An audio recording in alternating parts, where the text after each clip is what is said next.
in Nebraska are meetings held in public, not public meetings. During the public comment section, the public may address the board on agenda items and other miscellaneous topics. North Platte Public School District's purpose and direction is to prepare all students to be productive, responsible citizens in a safe, caring, supportive learning environment. Our direction is to prepare every student for success through high-quality educational programs delivered by highly effective educators who use innovative, research-based strategies in a safe, supportive environment in collaboration with family, businesses, and community leaders. Can we get roll call, Carol? Emily Garrick. Matthew Peterson. Present. Angela Blasey. Present. Joanne Lundgreen. Present. Skip Altig. Present. Cindy O'Connor. Present. I would move to excuse Emily Garrick. Second. Matthew Peterson. Aye. Angela Blasey. Aye. Joanne Lundgreen. Aye. Skip Altig. Aye. Cindy O'Connor. Aye. We also want to congratulate her for having a little boy. All the details to you. Oh, sorry. Okay, we'll skip that for now. Okay. The Nebraska Open Meetings Act legislates the method in which board meetings are conducted. Information pertaining to this act is posted in the boardroom. Let's see. We need the approve the publication of the November 13th, 2023 regular meeting of the Board of Education.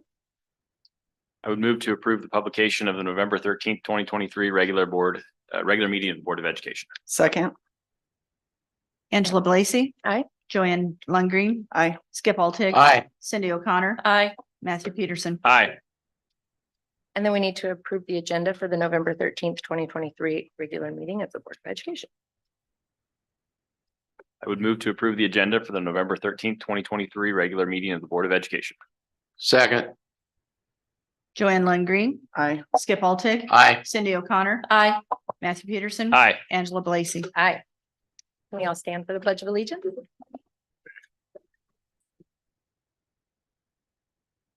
Pledge allegiance to the flag of the United States of America and to the republic for which it stands, one nation, under God, indivisible, with liberty and justice for all. Hey. Are you doing that announcement in your? Oh, okay. So communications. We have a special presentation for our October Bulldogs of the Month, Mr. Spatansky. Like to thank you for the opportunity to present two amazing kids to you all this evening. We've got Boston Patera and Leighton Moss, two great ambassadors for North Platte High School. So we'll start off with Miss Patera. And we'll finish with Mr. Moss. Thank you.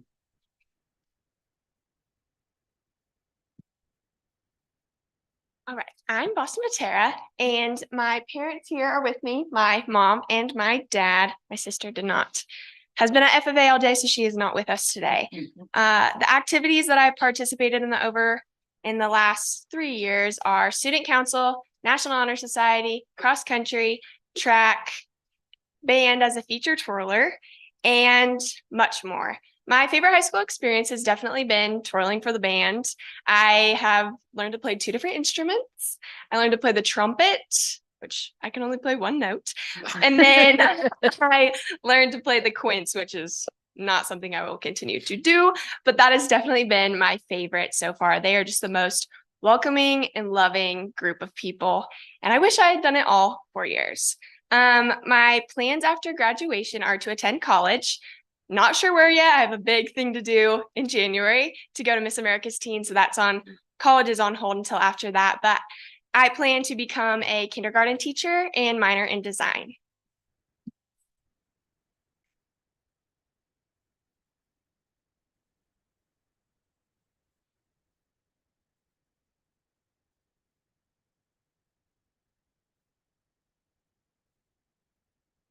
Hi, my name's Leighton Moss. I'm here with my mom and my dad, Becca Moss and Sean Moss, and my grandma, Virginia Ross.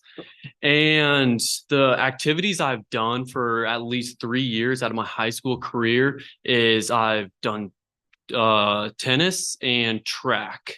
And I've loved doing sports throughout my high school career. I've been participating in them and loving them all 4 years of when I played. I know upcoming season of track is here around the corner, getting ready for that. So I can't wait for that. My favorite high school experience has definitely been the camps that I've went to with buddies of mine, or even just learning stuff for my sports, as in tennis and track. I've pole vaulted, so a little bit on the dangerous side there. So always love the camps that I've been to. My plans after graduation are I'm gonna go to Gillette, Wyoming and become a pipeline welder. And don't know when, but I'm planning on doing that. Thank you.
Bye, guys. Thank you. Congratulations.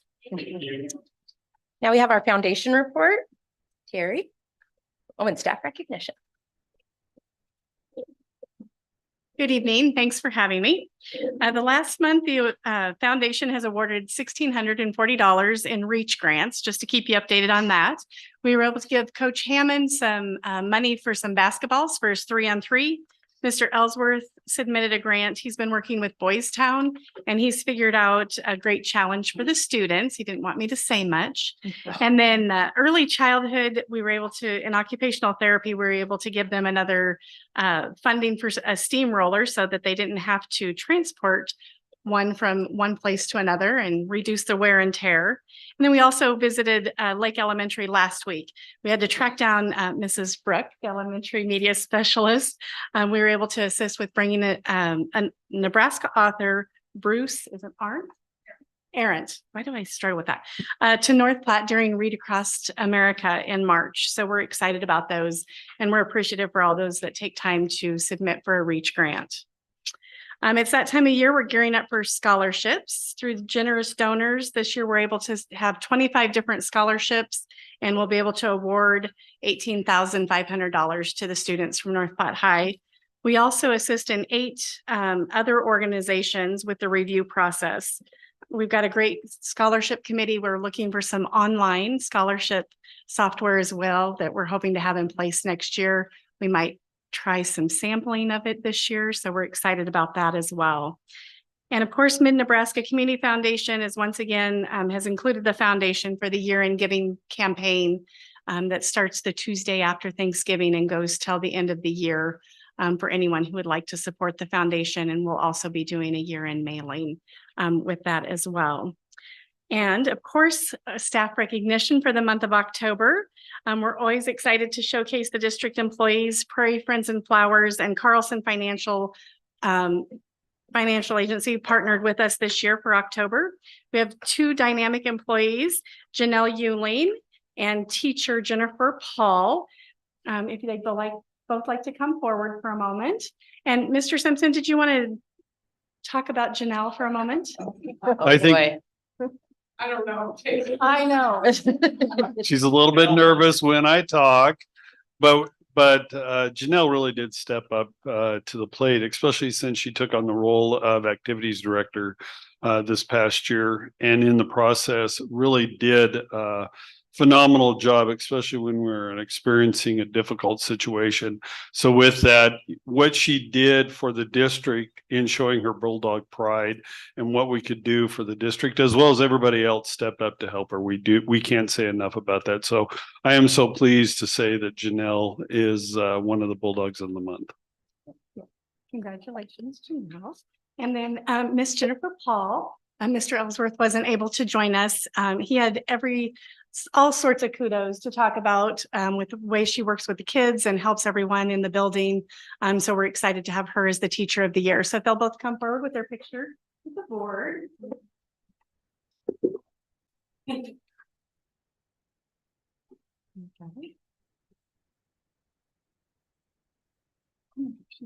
Did you stop? You were fine. Yeah. Let's do both.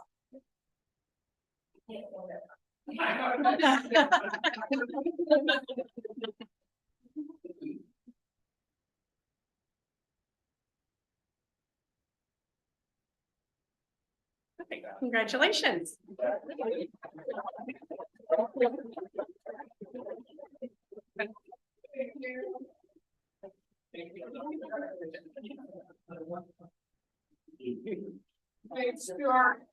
we go.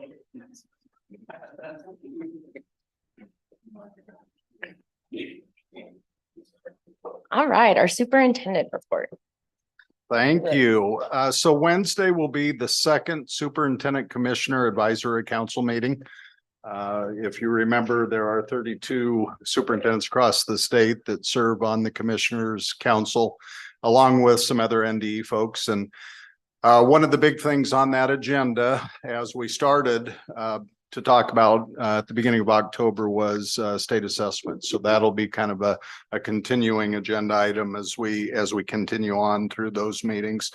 There's set to be 2 more meetings after this winter meeting. So helping hands. So those of you that are going to Omaha for the state conference this week, Mrs. Brandy Busher, along with student services staff, will be having a breakout on our Helping Hands program. So we're really excited to that. Please attend. Joanne was asking earlier, or said earlier, Mrs. Busher was kind of wondering if there would be a packed house for that. And I think anytime you can put supports in for kids, I think those are going to be well-attended breakouts. So we're excited for Mrs. Busher and our student services program. I think this is just always a good time to kind of reflect a little bit and provide a little bit of thanks, and particularly to our staff and faculty of North Platte Public Schools. They do such a tremendous job in fulfilling our purpose and direction. A big shout out to our kids, our families, our community, and certainly you as Board of Education members, as well as we get into that Thanksgiving season. And then a real special announcement. Emily Garrick and her husband, they had a little boy yesterday morning at 11:19. He weighed 8 pounds 4 ounces and was 20 inches long. Ezekiel Daniel Garrick. So congratulations to the Garrick family. Both mom and baby are doing really, really well. So we're excited for them. Thank you. Thank you. Do we have any board comments? So, I visited McDonald Elementary on Friday. And I was on the finance committee when we started talking about some of the renovations to that building, but I wasn't able to get in there after, because I switched to a different committee. So I was able to go over and tour the building and really see. I'm loving the doors, how they've closed off. It makes the entryway there so that they have kind of a tunnel area. And it makes it really nice. And I think it'll be a lot warmer in the winter by having those double doors. We won't have so much of a draft. The other thing that they did while I was there, which I was really glad that I happened to go on a day that they did this, they do something at McDonald called Mustang Meets. And they do this once a month. And all of the kids are assigned to, they call it a house. And so each teacher oversees a house of students, and the students come from all of the grades. So it's, you have kindergarten through 5th grade, and just kind of a mixture. I think there's approximately 18 kids in each group. And so and I walked around and saw each of the groups, and it's really neat to see the older kids and the younger kids and everybody kind of in between, how they really work together. Mrs. Flanders said that it's one of the things that has really brought their school together. It's really made them feel like more of a family. And so they do a check-in as part of that. And basically a check-in, the teachers will ask them, one of the groups I saw that the teacher asked them to share something that they were excited about, or if they had Thanksgiving plans, that they could share their Thanksgiving plans. And then this particular month, they were adding up their point totals on their canned food drive that they were doing for the high school. And then they also were putting together a holiday bingo board, so that the kids have different activities that and they were able to choose the activities for their bingo board. They had more squares than they had, but so they were able to build their own bingo board so that they could complete activities over the holiday break. So that was really exciting. And then it was also it's also been really good I've had some conversations with different people in and out of the district over the last month, and it's really refreshing to hear such positive reviews just pretty much everywhere I've gone and people that I've talked to. And there was a parent that had an issue that I passed along to Mr. Spatansky, and that parent was just really impressed with Mr. Spatansky and how he handled their situation. And there's been some other things, but it's really good to have such outstanding people working for our district. I visited Adams Middle School on November 6th, had a nice tour of the building. We went into numerous classrooms. I go back, but all the kids on their computers and the technology that they use, I think, is just amazing, and all engaged. Whether it was a English classroom or was a math classroom, and we went in 7th grade classes, 8th grade classes, really nice. Went into the gym. I know Joanne likes this, and the gym is just like totally different now. The new bleachers, they renovated the floor. It still smells like, a new gym would be. And I think there were 3 PE classes going on in there. I also had an excellent discussion with Mr. Ayers and Mrs. Brocious about how things were going there. Well-maintained, clean building, Stuart. And it was just, as always, a wonderful visit, and get to see why we do the things that we do here. I got asked by Mrs. Volley at Madison to judge a pumpkin contest. And that was the last week of October. And I went over, and it was the scariest, the cutest, and the most unique. And the kids did a great job. It was in the library. It was kind of hard to pick, but they did a great job. And Mrs. Volley took me around to Madison. And it was very clean. It was clean and bright. And I said to to Robin, I said, it's awful quiet in here. She goes, oh, our kids are quiet. But it was very enjoyable. I had a great time. I got to go to Madison too and do that. So that was fun. We should have gone at the same time. Yeah, those sixth graders are so creative. Very shocking. I did have quite a few parents reach out to me this last month, which I love. I want parents to reach out to everyone. I think that I want them also to know that we do have a chain of command. So if you have a problem with a teacher in your classroom, you need to go to that teacher before going to the board. You can come to me, but I'm going to tell you to go to that teacher and talk to them. It's just how it is. So I just kind of wanted to put that out there. I know that we have a lot of budget cuts that we're doing, and I appreciate everything that we are doing to look at those. I would like to look into I had quite a few emails on those this month about snacks and stuff. So I think maybe we should just be a little bit more clear on our expectations of them. Just after I talk to the parents, oh yeah, I saw that, but maybe if we could put it out in black and white, it might be a little bit easier. And then we have the state convention for school board coming up this next week, and very excited about that. Matt, did you have anything? Okay. So we have our committee reports, Personnel, American Civics, Curriculum, Student Services, and Communications Subcommittee. Joanne? So we met on the 7th of November. Present were myself, Emily Garrick, Stuart Simpson, and Dr. Todd Rhodes. We reviewed the purpose and direction.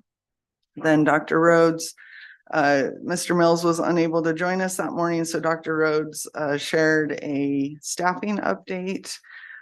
He talked about all of the hiring fairs that Mr. Mills has been going to and the process that he goes through for collecting data for those and the outreach that happens afterwards.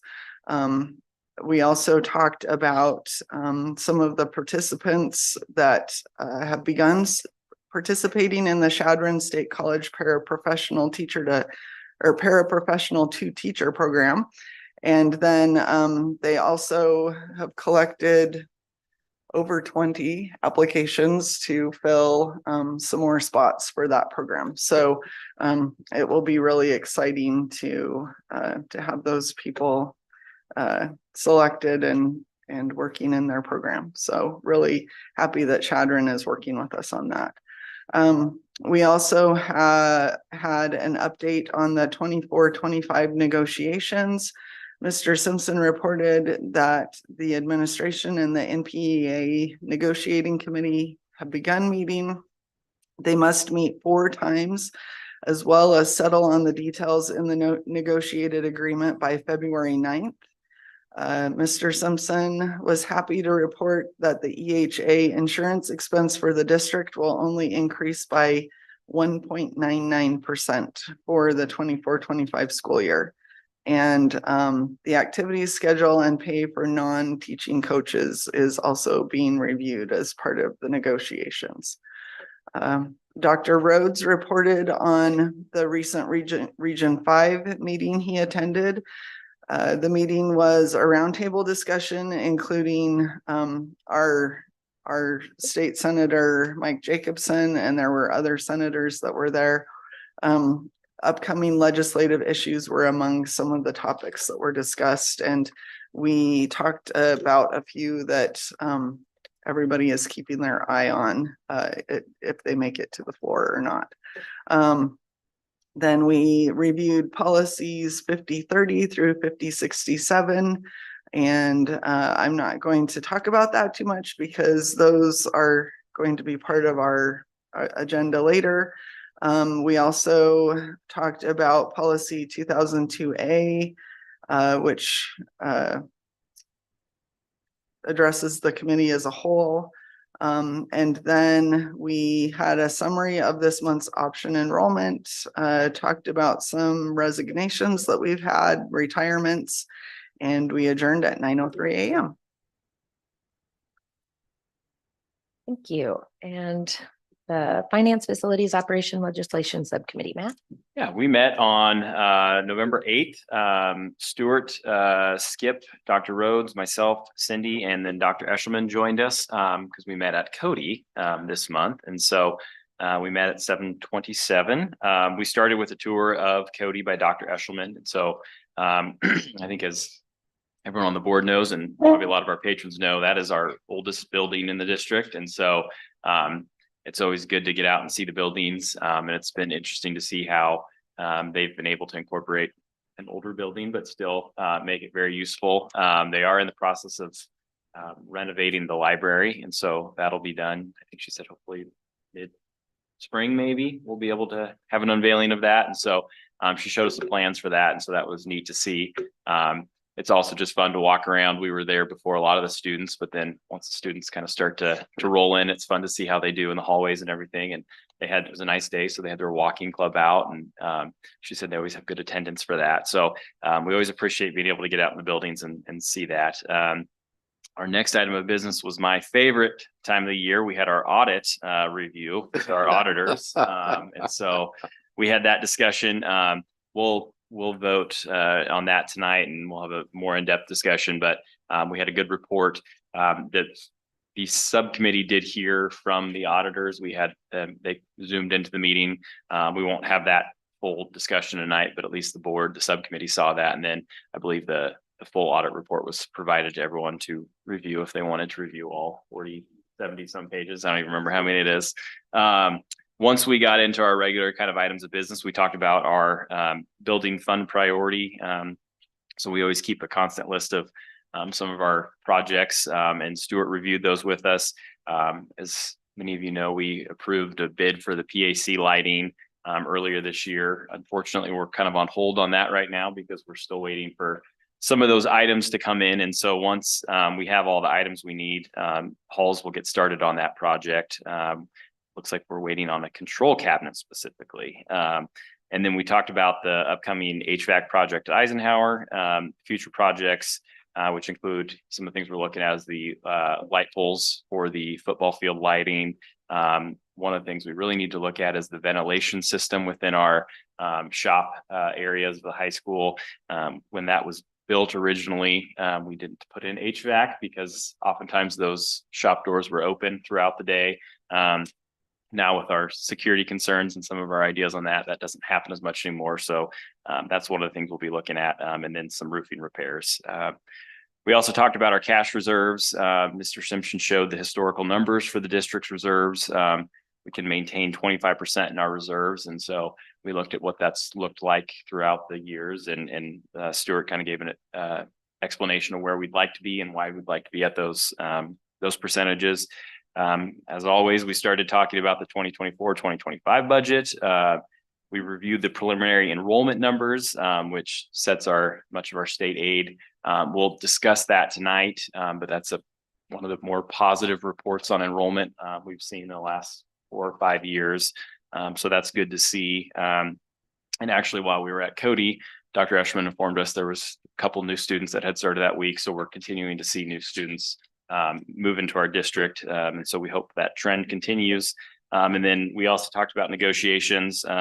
We did meet for the 3rd time tonight before the meeting. And I think we're getting close on a number of things. So we should be able to hopefully wrap that up here pretty soon. As always, we appreciate working with the teachers union. They're always very amicable and easy to work with. And so we continue to have a good relationship with them. And then we reviewed resignation letters and adjourned at 8:51 this month.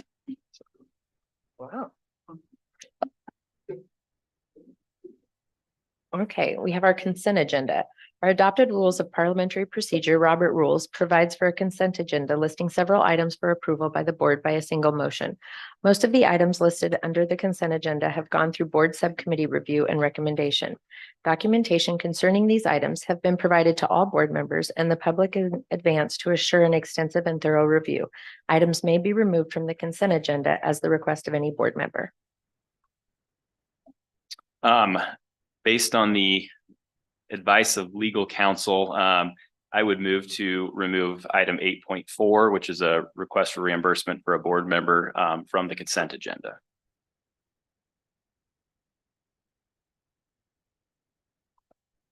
Second.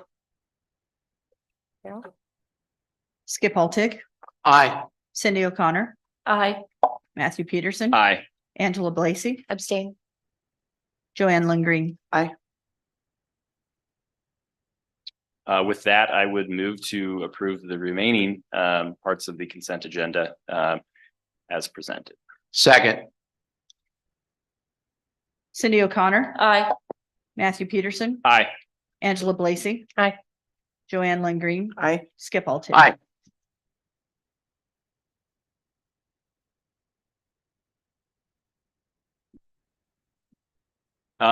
Then I guess I would make a motion to approve what was item 8.4 from the consent agenda, request for approval of reimbursement to Angela Blazy for mileage to attend conferences. I would move to approve that. Second. Matthew Peterson, Aye. Angela Blacy, Abstain. Joanne Lindgreen, Aye. Skip Altick. Aye. Cindy O'Connor. Aye. Okay, for our reports and discussion, official 2023-2024 North Platte Public School enrollment. Mr. Simpson? Thank you very much. As I'm sharing my screen here, hang on here.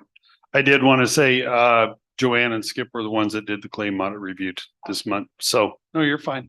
I just wanted to make sure that that was announced so that they were in on 2 separate days and got it through correctly. With Janelle's help, you did well. Always, always.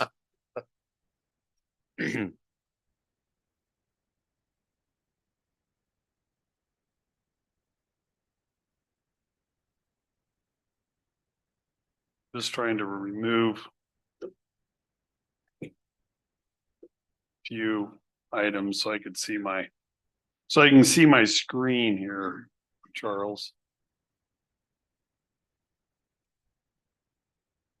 Yeah, we'll just go with that. Okay. We can see this. Let me show that in readable. Okay, good. I just wanted to get down to where you didn't see the board meeting.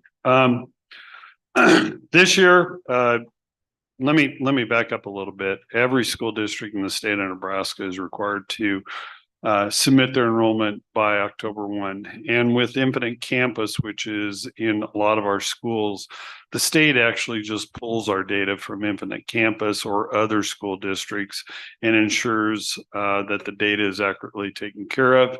From there, we do have to monitor it. We may have to do some clarifications as far as students that are in attendance here and somewhere else. When I did report to the subcommittees, I believe in October, we were a little bit lower, but through data scrubbing and making sure everything goes, we increased our enrollment. I was below 3,500. So I'm really positive to say that through this data process of what the state does, we increased our enrollment. We'd like to see it back up to 3,528, but as Matt had mentioned in our discussion at the finance committee, we are starting to see students enroll back into the district. Obviously, with all the economic development coming along, we're starting to see more and more students coming back into the district. So I'm pleased to say our enrollment for 23-24 is 3,501 K-12.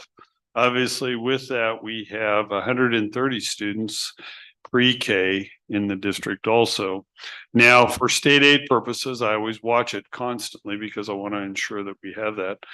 We will have a reduction in the total number when we go into our state aid. It's always a process because we say usually from the start of the year to the end of the year, we lose students in some capacity, and that's a calculation at the state level. But for our purposes, we're always pleased to see an increase in enrollment.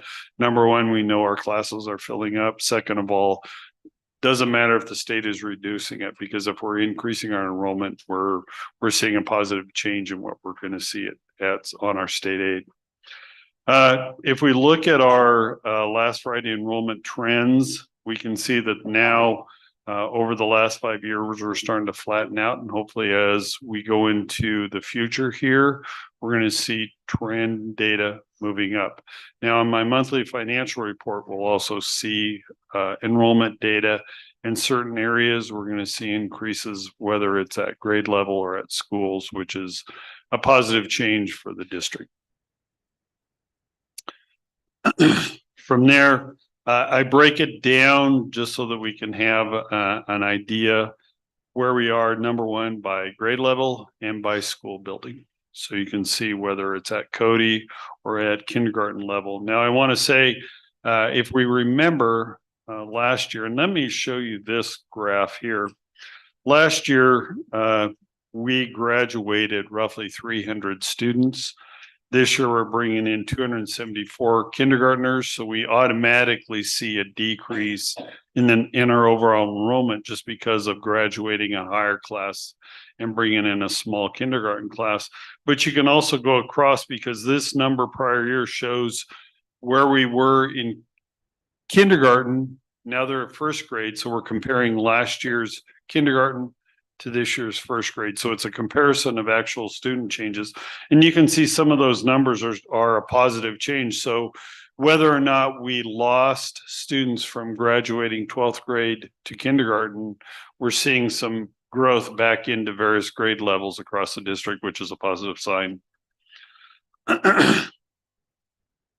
And then this just shows you the trend data at our elementary levels. Now, obviously, Osgood and Buffalo will be dropping off after this year because of 5-year data trends for K-12 only or K-5 on this one.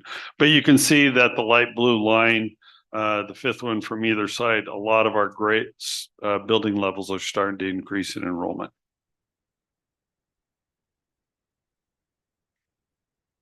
This is just a 3-year data average of a grade level in comparison to a building level. So that one's just for informational purposes. But this one really tells the story of the change in demographics that we're seeing in North Platte Public Schools, where the Caucasian is starting to, and I got to look at this one, is dropping down to about 73. And then we're seeing a myriad of other demographic areas increasing accordingly. So just, it's very important to watch those trend data as we're seeing students coming into the district. Where are we sitting? And then finally, I want to mention option in, option out. That's a very positive change this year compared to previous year. And I once again have to turn. This year we're seeing 511 students option out and 42 students option in. But if you can look at the data from the previous years, that's a decrease. So hopefully the signs are saying that students are starting to come back in because of the ability of all the program offerings that we have at North Platte High School, as well as what we're doing in the district. We can see that our size of classes are no different than our surrounding schools.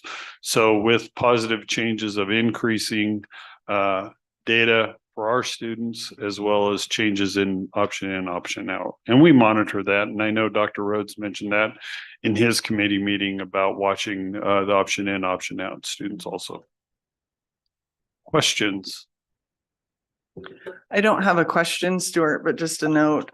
When I visited McDonald Elementary, Mrs. Flanders said that they actually have some more students coming in, I think this week, and they've had some other students come in since the first of the month. So it is really good that we're able to see those positive changes. She also mentioned that they have EL students this year, which is something that has not been something that they've had to deal with a lot in the past. So, but she said that those students spend part of their day over at Jefferson Elementary.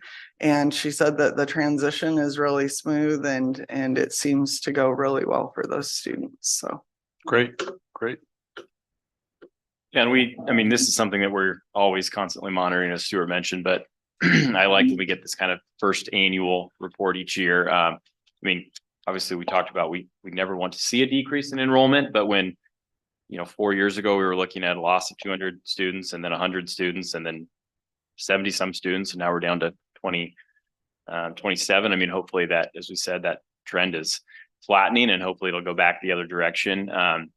Especially when, we can't do anything about graduating a larger class, and then when we have a smaller kindergarten class come in, that's 25 students right there that we're gonna have a loss of. So I think we'll continue to monitor these trends. The option enrollment numbers I think are encouraging.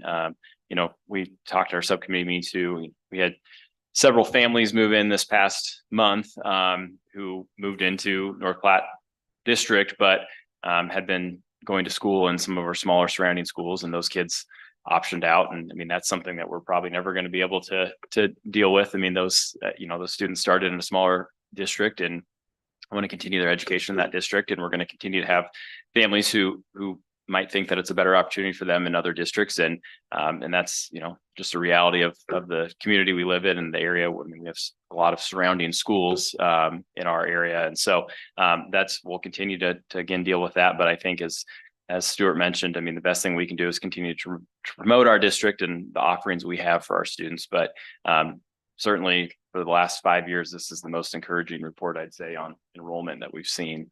So I hope that next year when we're back here, that number, that graph Stuart has will go back the other direction, and we'll see an increase. And I think we'll continue to see students trickle in throughout the year.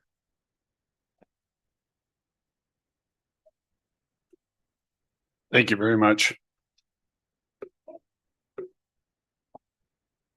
Staffing update. Thank you. Thank you. Good evening, everyone. Pleasure to be here. Just want to give the board a little recap of this fall with all the recruiting going on. We kicked off our recruiting season at UNK, which was really early because of teacher shortage. We started that on September 7th this year, which is way early, but we love the universities because they take our voice and make those changes as needed. So we really appreciate that. Then traveled to UNL on October 9th, and then over to Wayne State College on the 17th, and then finished out at Hastings College. From these recruiting fairs, we've actually hired one candidate that was met through that recruiting fair, FCS candidate from UNL, hired on for the high school for next year. So we're really excited about that. So that's one from there. In addition, we'll be fully staffed at McDonald with a new kindergarten teacher starting January 8th. So we're very excited about that. A young candidate coming back to home to North Platte because that's where they're originally from. They're North Platte High School alumni. So excited to have that young person here. And then we're also very excited. We hired our student teacher that's at Cody. So she will start January 8th at Cody in that second grade classroom, and we can now divide that class. We're super excited about that as well. Prior to January 8th, we also have a new candidate that will begin teaching social studies at Madison, and that will allow us, our current staff member, to take over the library, the media center, and then we can have a full-time media center specialist at Madison and Adams. That's something we've been working on for a lot of years. So we're really pleased to be able to get to that point, to be able to find that social studies person, to be able to move that other staff is always that domino effect. So we've really pleased for that to take place. Also, there's been happy to announce that we've hired an elementary teacher for next year for the 24-25 school year that will be determined to placement as we navigate through our other openings that we have. Currently, we only have a couple resignations or retirements. We're very excited about that early on. And hopefully we won't have a whole lot more of resignations. And as we look at that, then we'll match up people to where they need to go to work with all the directors and the principals on those teachers. Lastly, or two last things, we're going to continue to expand our recruiting a little bit west and go into Colorado and Wyoming. We have some contacts there that we've not really followed up on, and being this far to the western part of the state, felt that we need to get into those markets a little bit. We did a couple of years ago, and then COVID hit, and that really shut that down. So been using those contacts to get that started again. And then, as alluded to, the Parent Teacher Program, we do have 23 applicants for 11 spots. So we definitely have our work cut out for us. We're very excited to begin those selections, which will hopefully begin in the next couple of weeks. So we'll get back to those candidates and get those individuals selected for the Parent Teacher Program to Chadron. I think that's it. Questions? Not a question, but I was very excited to see some alumni being hired on. Yes. So Very, very exciting. cool. Thanks, Kevin. You're welcome. All right, Stuart, monthly financial and budget report.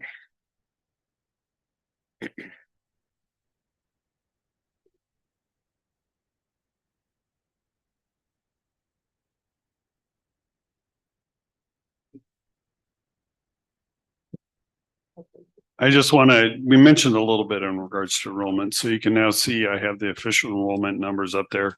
And then the current enrollment as of the end of October, which I do every month. And you'll be able to see if you go into the monthly financial report, the trend data for some of our grades.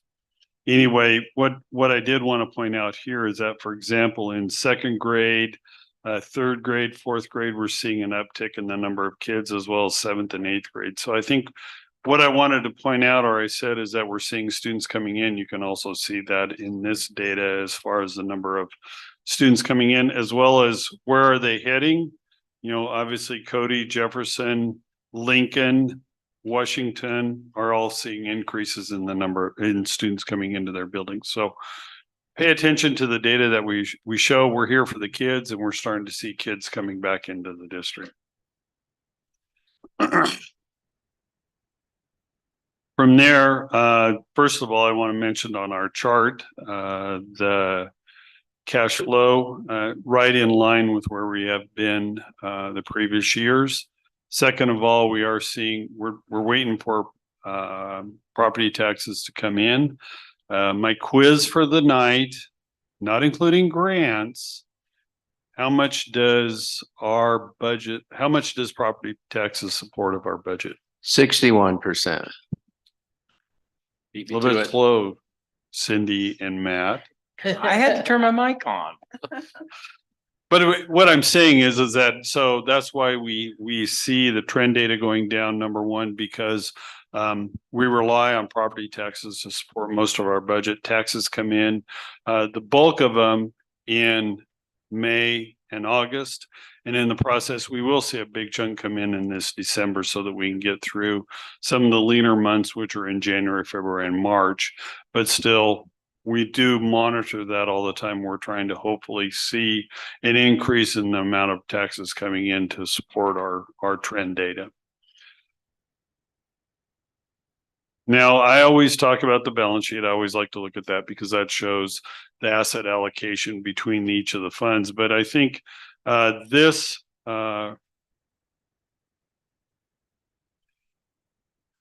sheet really does show where we've been over the last 5 years. I mentioned it in our finance committee. I appreciated when I went with Cindy and Angela to Kearney a year ago. With that, I pulled some data off. I put it in more of Stuart areas on how to look at the data, but really what it's showing is where we were 5 years ago to where we are now, which correlates to why we rely on property taxes. We need to bring up our reserves and get our assets back up to where they need to be. But you can also see our trend data for payroll and other bills just in the general fund. That's only general fund. But you can see that we continually change. And as we mentioned, we're always negotiating with our teacher union each and every year, which does affect our budget, which affects how much we're paying out in bills each and every month. This gives you an idea, just, you know, the number of funds that we have to operate, which nine different funds, but each one has their unique categories. For example, in the building fund, we can only deal with construction or building fund items. But we can't pay salaries or anything else out of that, compared to the nutrition fund, which helps fund all of our items in the cafeteria, breakfast, lunch, and snack programs. Finally, you'll see our income statement. I call it the income statement because it's revenue over expenses. But for the general fund, how much we have in our depreciation fund and carrying in various areas. And then also all of our activity funds that we're going through for the district. Questions?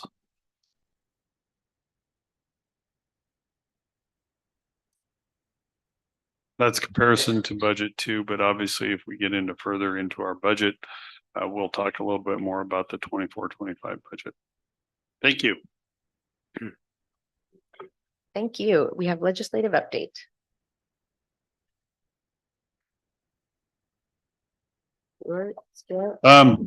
I don't have a lot. I know Skip has been on a few and Dr. Rhodes has been on a few with Western Nebraska administrators. Maybe I will say this, GNSA will not be meeting at state school boards this year because for some unknown reason, to Dr. Rhodes and myself, that has been canceled. So we'll be waiting to see come January with some legislative sessions at the end of each week, as well as their first full meeting with senators in late January, what the status will be as far as the legislature is concerned. But that's a piece that I know. And my committee will meet later this week. So there's nothing to report yet. Next month I will, but yeah, my committee will be meeting later this week. And I think kind of what we have heard so far through some of our associations is there's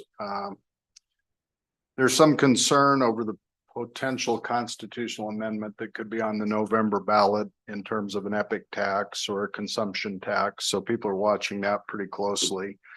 If you remember that Senator Erdman out of Bayard, that's been something he's tried to get through on the floor of the legislature in his time at Lincoln, and he hasn't been able to do it. So I think they have to garner about 122,000 signatures. And of course, that's got to fall under the 2/3 rule that you need so many signatures for so many legislative districts. So, but I think there's a thought out there that potentially they're going to get the signatures to have that on the ballot. The other thing is Open Sky will be conducting a legislative review on November 29th, and sometimes those are Zoom and online, and we'll get you information on that if you're able to zoom into that. And kind of the ones we're hearing about that we think will be brought back from the last legislative session. And just as a reminder, this is a short session. This is a 60-day session. And this is the second year of this session. So I think Senator Merman, who is the education chair, I think he will bring back some sort of a parental bill of rights. That was something that was discussed last year and it just didn't go anywhere. And then I think you'll probably see Senator Kaus LB 575. That's a companion bill to 574. And this is specific to schools because it's the Spaces in Sports bill as it relates to transgender. And kind of the spaces is your locker room, restrooms, and those different types of things. So I think we're fairly confident that that'll be debated on the floor as well. So that's kind of what we're hearing right now. And I think there's been some different interim studies that have been conducted. We're hearing of a possible interim hearing that will take place on December 3rd. That deals with safety and security, and that's a Senator Brewer bill that potentially would allow school employees to carry concealed weapons in school.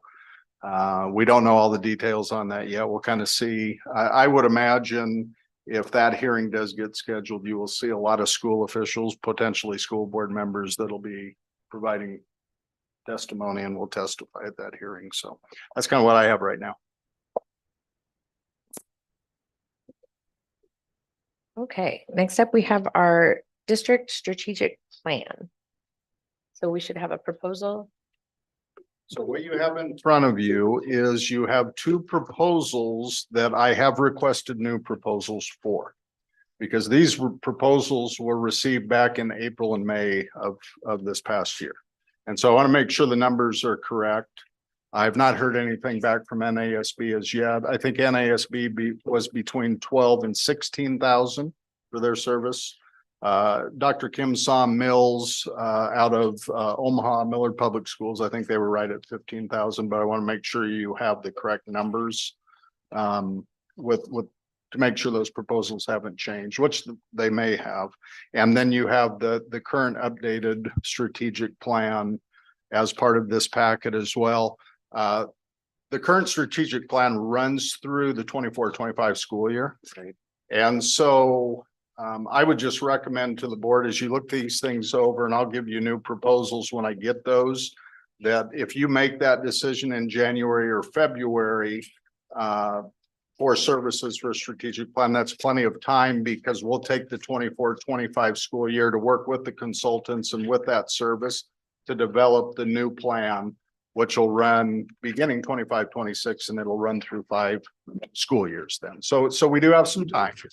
But again, we'll want to make sure that we can get it on our calendar for our stakeholders that'll be a part of this, because we'll have a lot of different stakeholder groups we'll invite and have them at the table too. So anything else, President Blasey, that you can think of? Nope, we had looked at it earlier in the year and kind of put it on the back burner. So I will, if I have those, and I'm sure I will have those proposals for December, I'll bring those back for a discussion.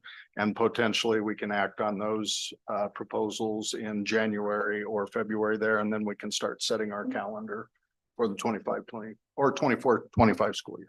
Perfect. Awesome. Okay, and then we have superintendent goals. I would like to get an ad hoc committee put together. We did our superintendent evaluation, and I was very encouraged and excited to see that the board and the superintendent are on the same page in both strengths and areas of growth. So to set the superintendent goals, I would like to get an ad hoc committee put together. So if you guys want to think about being on that, if you want to email me, if you're interested, and I will get that set up and put together so that we can go with Mr. Rhodes over the evaluation in more detail and what we would like to see.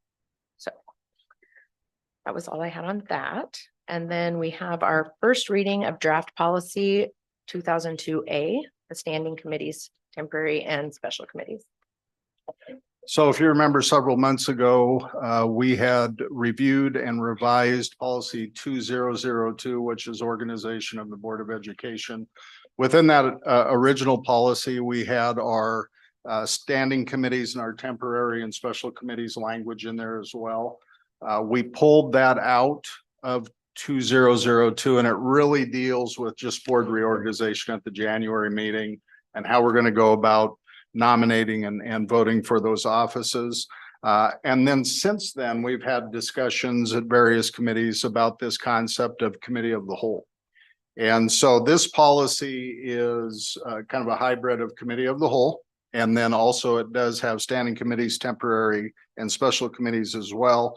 As of right now, from a statute standpoint, you only have to have one standing committee, and that's the Committee on American Civics, which must meet twice annually in a public format. So you're still going to need to be able to set, if this is a policy that you end up adopting down the road, you're still going to have to set that standing committee for the Committee on American Civics. So that language is in here, and that it also has language on the process to go about for temporary and special committees as well. And then, of course, the first part is the committee of the whole. The day of the meeting and the time of the meeting is left blank. We did have some discussion in the personnel curriculum subcommittee about maybe some language in there, and this is what I've jotted down. You don't have this on the copy that's attached, but underneath committee of the whole, where it talks about the Board of Education, will have one primary committee, the committee of the whole, and will conduct business of the district at this monthly meeting held every blank of the month. And again, we can determine that. I put an asterisk. The date and time of the committee of the whole meeting will be reviewed annually at the January reorganization meeting, because as new board members come on, you're going to want to work on kind of a consensus of what day and time are going to work for that meeting. So I've added that in. Again, we don't have that on the print draft as of yet, but if I will add that in. Any discussion, when I did reach out to KSB on language for this policy, and since you're meeting as a board, you fall under the Open Meetings Act. Right. So actually, you don't need a board policy to act as committee of the whole. Although I think Bobby Tree thought it would be good if we had that in policy anyway. But you fall, everything you do within that committee of the whole falls under the Open Meetings Act.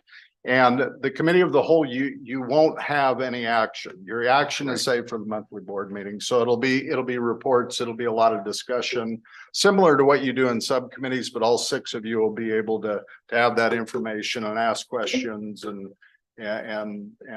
we can be able to provide maybe more thoughtful responses. So all 6 of you have the same information.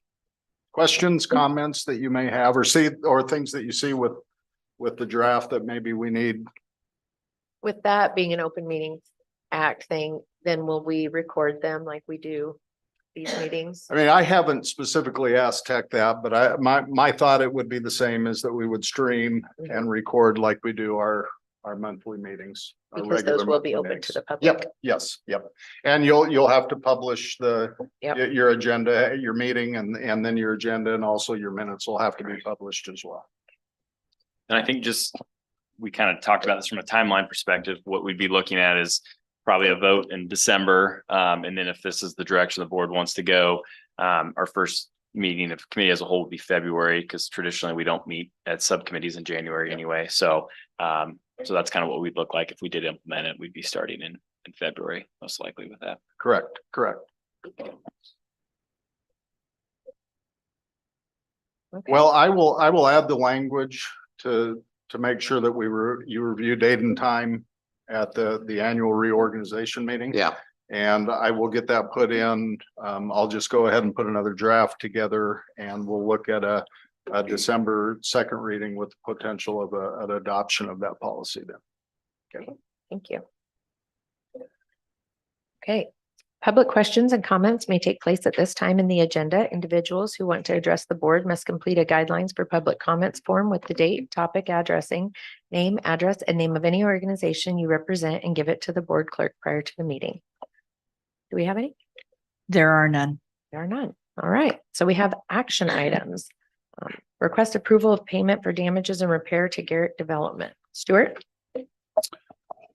Just to maybe remind the Board of Education is that Kevin and I had worked out a lease agreement with Garrick Development on renting the house out. I just want to say north of town over by the issue building for 2 months for our international teachers as they came in, and we had seven of them in that housing. In that, we signed an agreement. When they moved out to another area of town, they found other people with like interests, and so they moved out. Kevin and I went over there and walked through the house. We didn't see some damages. Emily did send this from Garrick Development requesting reimbursement for $772. So you and Kevin both walked through, right? Correct. Okay. When, I'm going to say probably like around September 29th, 30th, right in there.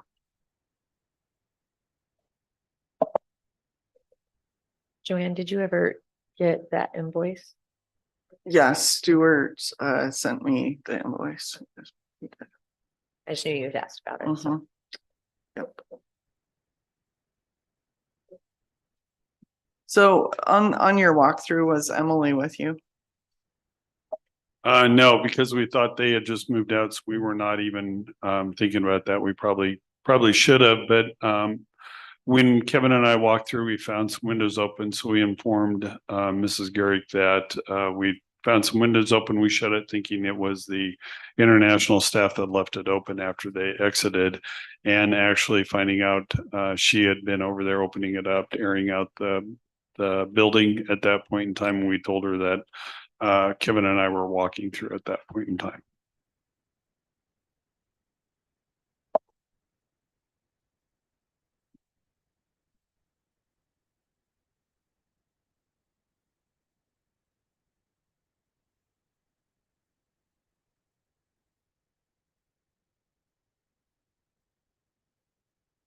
So did you talk to the teachers? about the charges? Janelle and I are developing an email to send to them. I'm working, I gotta work with Carol too in regards to the names to make sure I have them identified correctly as far as that. So we have that ready to go here tomorrow.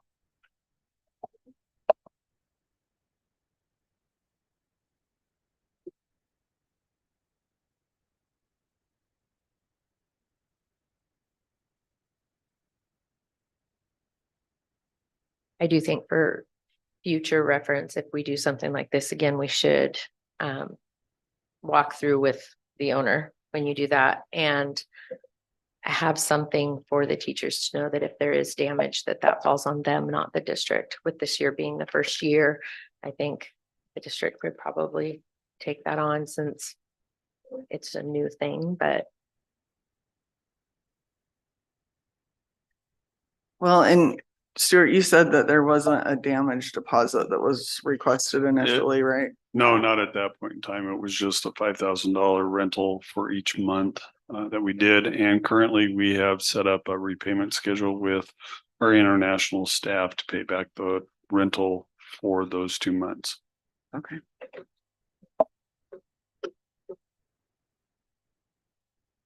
and if I remember correctly, this was kind of a last minute help us out thing, wasn't it?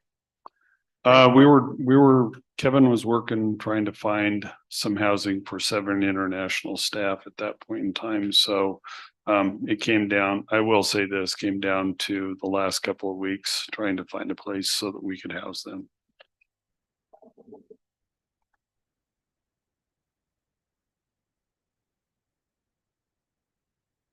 I think from my perspective, we need to look at this as we would any other claim filed by a patron.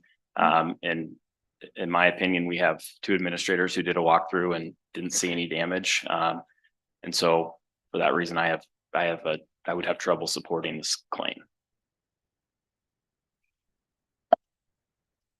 The only problem with that is who was that contract written with? The teachers or with you? Stuart? North Platte Public Schools. So you guys had the keys the whole time, the teachers? There was never had any keys. It's a code. code that the teachers had too. And Emily had shared that with them and us. With them.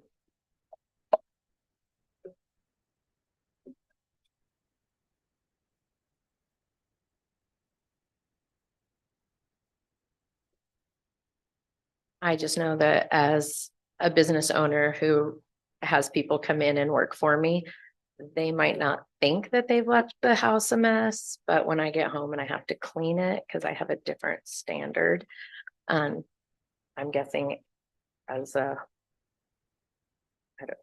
homeowner, she might, she knows how her comforters looked and her table looked compared to someone who doesn't own it.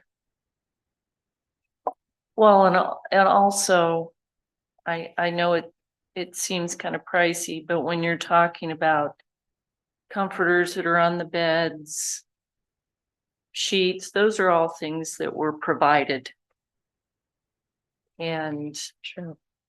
It's them that are out the money. It's a shame that we didn't have a deposit on this contract when we did it. But I kind of see both sides, but to me, it's already a done deal.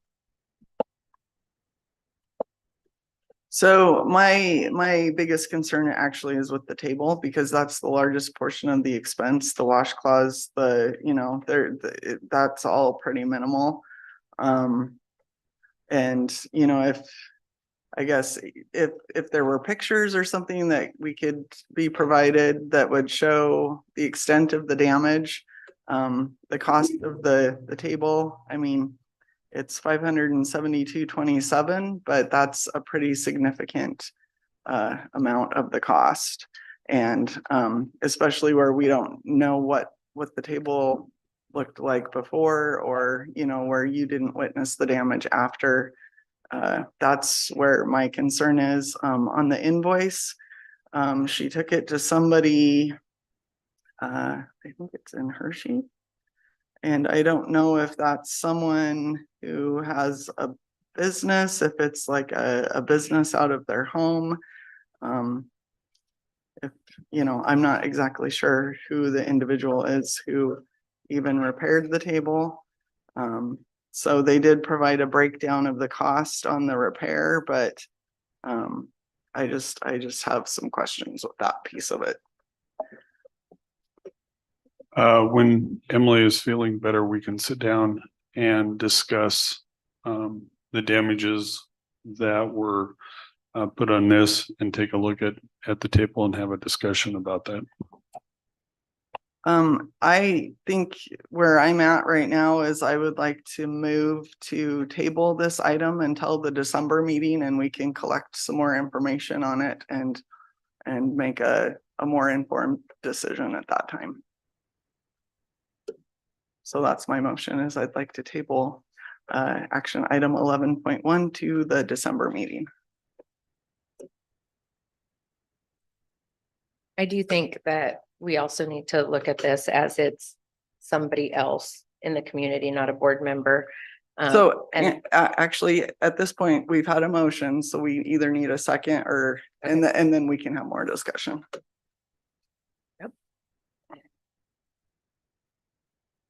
I second to hold until the next board meeting. now I think we should also look at this as not being a board member, just being someone from the community. We don't want to hurt any relationship that we might have with future renters or any future internationals that we might have coming in that we need housing for. Ready for roll call? Matthew Peterson, Nay. Angela Blacy, Nay. Joanne Lundgreen, Aye. Skip Altig, Nay. Cindy O'Connor, Nay.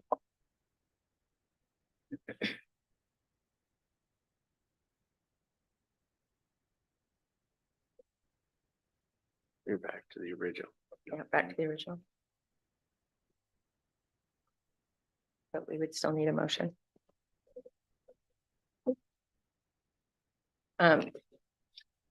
Stuart, you said Kevin was looking for housing when we were looking for the housing, or all of you were? Well, we all were Okay. at this point in time, but I know. And were we Kevin was- able to find anything else that would cover that many? We were still in conversations with various motels as well as other entities. This one just came up where there was a 5-bedroom home that would allow us all to have the internationals there at once, Right. so it wasn't. It just seemed to lay into place right at that moment in time.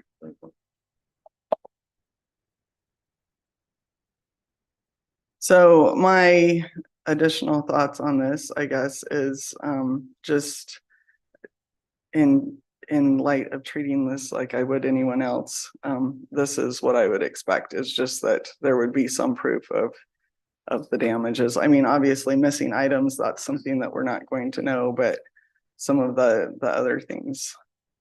I do appreciate the fact that some of the other labor that they saved the costs there and included, and they didn't charge us for the cleaning and the laundry, but and maybe it would have been in the best interest of everyone involved if the property owner would have been able to do the walkthrough so that they could visit with our administrators about some of those damages. And right. So yeah, I think there's a lot of hindsight's 2020 here. We should have had stuff in place. I feel like since it was the first time that we've done this, that this is just a cost for decision making.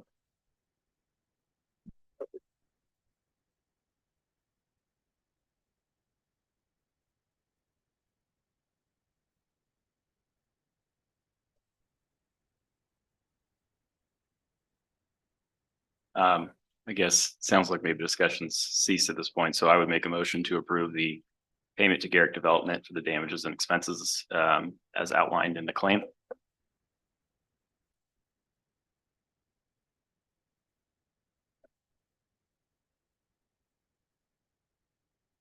Thank you. A second. Angela Lacy, Aye. Joanne Lundgreen, Nay. Skip Altig, Nay. Cindy O'Connor, Aye. Matthew Peterson, Nay.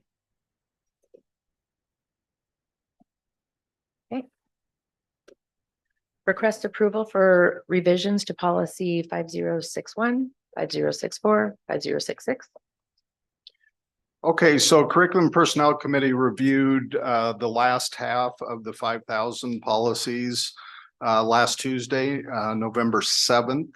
And the subcommittee and myself were recommending that policies 5061, 5064, and 5066 be approved with revisions. 5061 is our identification of learners with high ability. That actually was a policy that procedurally, in terms of the identification of our HAL students or our gifted students, was what was laid out in policy was not our process that we have used for many, many years in the identification for HAL students. So teaching and learning really took a deep dive into this policy and cleaned it up. There were actually 3 different assessments that were listed at one point. One of those was, I believe, MAP growth, and I think Cognac was in there. I mean, the assessments that, you know, Cognac, I don't think anybody's using that assessment anymore. And of course, we don't use the MAP growth assessment any longer either. Once the state stopped supporting that a year ago, we stopped using that assessment. So the revision of this policy is in line with our process for identifying our HAL students. So again, that's 5061. 5064 is a required revision, and that deals with title funding and to supplement, not supplant, those budgets. And the big change with this is this includes all title funds now, all title grants, and not just Title I. The old policy was very specific to Title I. The new policy includes Title I, Title II, Title IIA, Title IV. And then the last paragraph actually was real specific to Title I, and all those ones behind title have been removed. So again, that's a requirement at the federal level. And again, that's 5064, supplement, not supplant. And then the last policy for this evening is 5066, which is our early graduation policy. And towards the bottom of that first page, the old language in the policy said that the principal would recommend early graduates to the board. So we have 65 to 80 students annually, right around in there, that apply for early graduation. And then probably, I don't know, we probably have 10, 12, 15% of those students don't meet all the requirements to graduate early. So I don't know, I don't want to put Mr. Spatansky on the spot, or maybe Mrs. Carlson, but we probably look at around 55 to 60 early graduates at semester each year. Would that be a safe number, or pretty close to? And that was pretty commiserate with when I was at the high school 13, 14, 15 years ago. So I started to think a little bit about how that recommendation process would look to the board. And frankly, I reached out to KSB, and Bobby said, that's not language you really want in there, because it really potentially is a violation of FERPA. And so we don't want to put you at risk for violating FERPA. Even if we're not sharing specific demographics, you could make a reasonable guess as to who the student is, or exactly what the situation is that they need or want to graduate early. We have a very specific system that is in place of checks and balances as it relates to our early graduates. So we just replaced that specifically with, I will give you a report in December on what that number of applicants looks like. So we'll kind of see where we're at when we get into next month. And again, there's a color-coded spreadsheet that Mr. Spatansky and the counselors and teaching and learning reviews monthly for sure, if not weekly, to see where those students are at and how they're coming along with early graduation. So that was the only change in the language to the early graduation is you are not going to approve the early graduates. You are approving early graduates by having this policy. And that was one of the things that Bobby said. You are approving that early graduations and the process for early graduation because you have the policy. So those are the three that have some significant revisions to them. And then the last one is just a number change. And this was another one that was required by KSB, and that was moving audio and video recording to the 3000s to that business section. And the reason they really wanted to do that is several years ago, that policy changed to include staff in it in terms of audio and video recording. And so they're really saying you got to move that out of the students and move that into business. So there aren't any other changes with that policy under that other than it's a number change. So anything else from the subcommittee from our discussion? Dr. Rhodes, on the early graduation policy, since under this policy, you'd be reporting to us in December.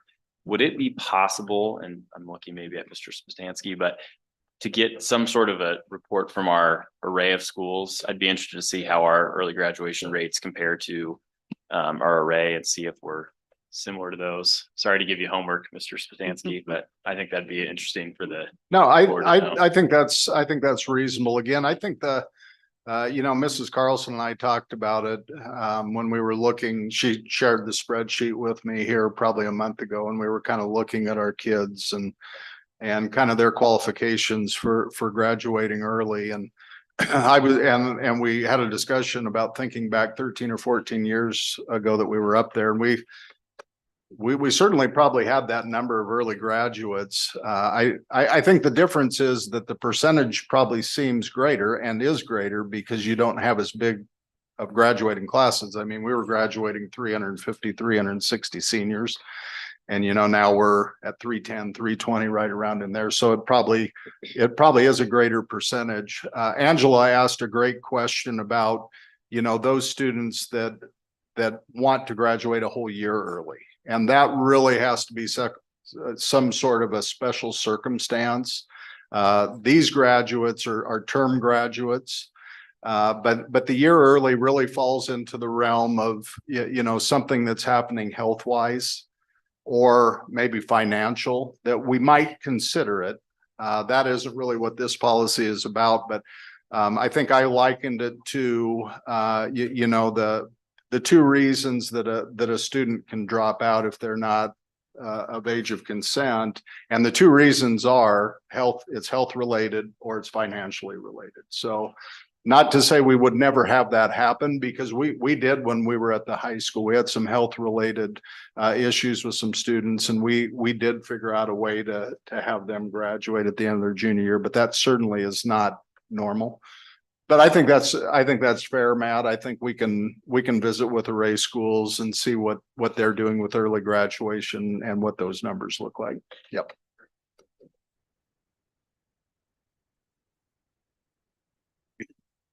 I would like to make a motion to approve the revisions to policy 5061, 5064, and 5066.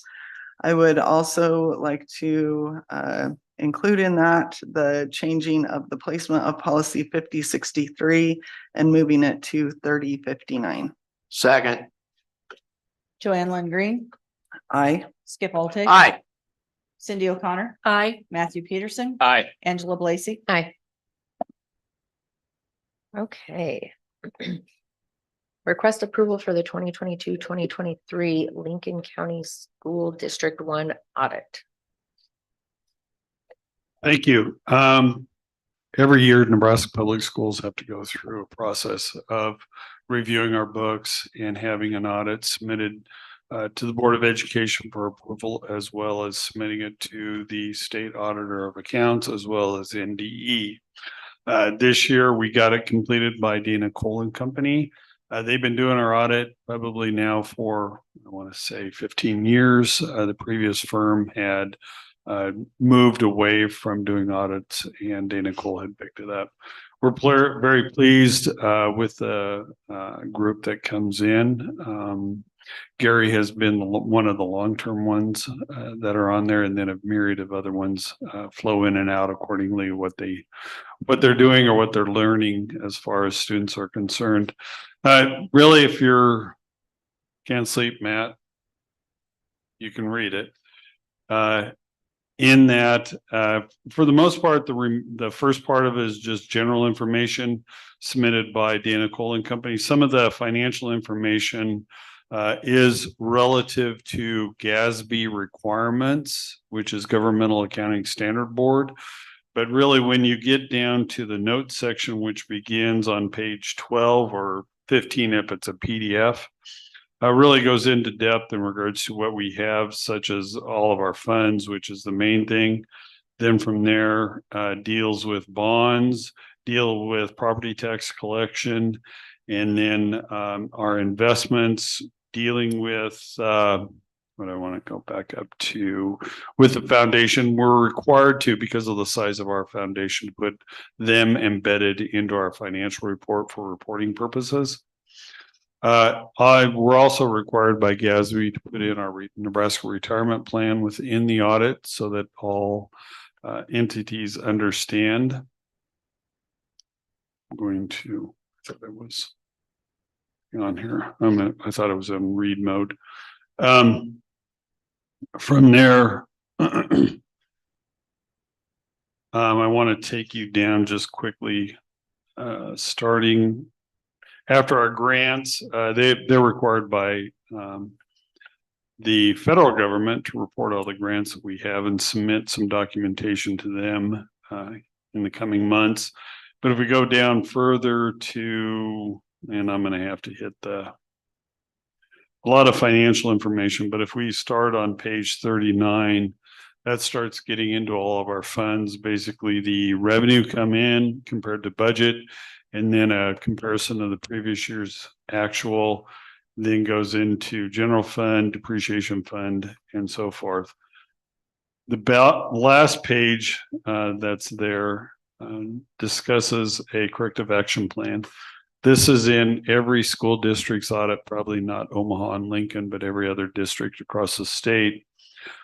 Due to requirements by auditing standards, if you would develop this 74-page document, this item would go away. But we all know, due to staffing, due to timelines and requirements, Nebraska school districts cannot put together a 74-page document. So therefore, this is just basically stating to all entities that our auditing firm prepares the financial statements for us.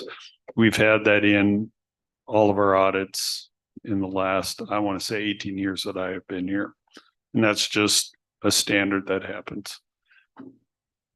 Otherwise, that's our audit in general. And they said good things about us again, didn't they?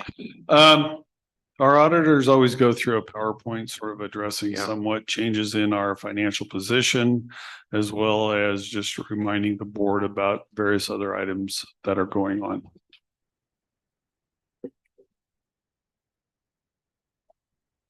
I would move to approve the 2022-2023 audit as presented. Second. Skip Holtig, Aye. Cindy O'Connor, Aye. Matthew Peterson. Aye. Angela Blacy, Aye. Joanne Lingreen. Aye. Okay, declare items as surplus and authorize superintendent to facilitate the disposal of said items. Dr. Rhodes? So Mr. Simpson and I received an email, probably about 10 days ago from Mr. Messner at the high school. And he was looking at doing a fundraiser where he wanted to sell our old marching band uniforms that we no longer utilize. And so anytime we have any type of purchases as a district that have been purchased with taxpayer dollars, we always bring that to the board for you to declare a surplus of those. So I believe Mr. Messner's plan will be based on the potential approval of this tonight would he's going to start kind of an auction of sorts, and he'll sell these off as a fundraiser. Otherwise you can't get a lot for band uniforms. They're usually pretty specific to obviously your school district. So, you know, if you have NP on there, Bulldogs, you may not, get any, you know, any fills from any other, school districts wanting to purchase those. And, Stuart, remind me, I believe those were a 2019 purchase, if I remember correctly. Or did we get the new ones in 2000? I think we got the new ones. New ones were in 2019. So they have, we've used them to their life. So we have about 160 of those uniforms right now. Where will the funds raised from the uniforms, where will those be deposited? They'll be deposited in the activity account for the band so they can use it for various items that they need. Whether it's new uniform pants or other items for the uniforms or for meals as they go on their events. So you will control that. Yes. Okay.